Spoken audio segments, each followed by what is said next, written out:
Good morning, everybody. Welcome back to Insomnia Scott Selections here for Tuesday, October 19th. We're getting today's play of the day. Quick recap what happened yesterday. We picked up a loss Monday Night Football with the Bills -6 at -110 on BetMGM. Bills had 12 more first downs, 50 plus more yards, and yet lost the game outright. Scored 31 points, which is pretty respectable. Could have had 38 if they ended up converting that QB sneak at the end. But the issue was red zone execution. And in addition to the QB sneak that failed at about the 3-yard line, in the first half, the Bills had to settle for 2 field goals inside the 10-yard line. They had 1 touchdown taken off the board and a holding penalty. So a couple of points were left off the board, roughly 8.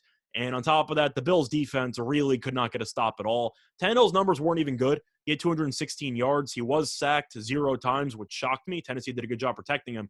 Derrick Henry did Derrick Henry things. But when you record 12 more first downs, have 50-plus more yards, and you still lose the game with a tie turnover battle, that's pretty rare. I thought the Bills played well, but they didn't play well enough defensively to end up winning this game and covering. So it happens. Look for a bounce back winner here on Tuesday. And for the play today, looking at the NBA, you have opening night. We're going to look at the first game that's going to be taking place between the Nets and the Bucks at around 7:30 p.m. Eastern Time. And for the play today, we like a player prop. It's going to be on Giannis Antetokounmpo over 29.5 points at -115 on DraftKings. Time recording of 2 a.m. Eastern Time. Covering's why I like the over in the spot. First of all, every other book has 30.5, so you're already saving 1 point just by shopping around on your lines. I believe I saw 30.5 at around -116 on FanDuel, so you're saving a cent and you're getting a free point, which I'll do every time.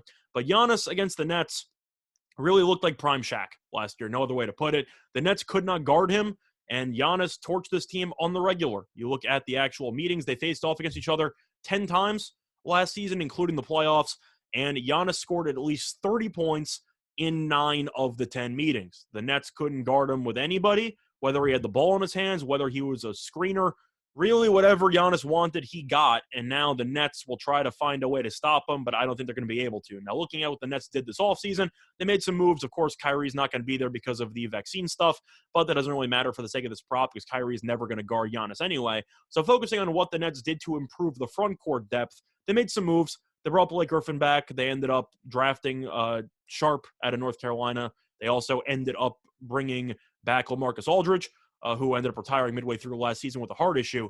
But sticking with those guys that I mentioned, the Nets are going to take a quantity over quality approach when it comes to matching up with quality big men. Aldridge, still a tall guy, 36. He didn't play much in the preseason, played a little bit, but I do expect him to be limited in his first regular season game in several months. So you're going to throw him at him for a little bit. Claxton, maybe, but he's 215 pounds. Giannis will just eat him alive. I don't think Claxton's going to have play much of a factor in this matchup. You have Griffin, who's 6'9". You also have Paul Millsap, who they acquired, who's 6'7". Point is, either the Nets have guys who have enough weight to guard Giannis, but not enough height, or enough height, not enough weight. And I do think Giannis is just such a matchup nightmare because of his quickness and his athleticism along with his height that I do think the Nets will have a long night trying to actually guard him. And Giannis, of course, is going to have the ball in his hand the majority of the time. We know that he's going to jack up a bunch of shots, but the surprising part is that he actually might be an improved three-point shooter, which is scary for the rest of the league. You look at what he did in the preseason, he shot 4 for 6 from the three-point line, which I know is a small sample size, but if you actually look at some of the clips or some of the highlights, his form does look significantly smoother, and I do think he will shoot a higher percentage from 3 this season. Now, I'm not sure if he's going to over-rely on it. I'm assuming he won't, but I do think that will help him knock down a few more three-pointers opposed to the 30% he shot last year.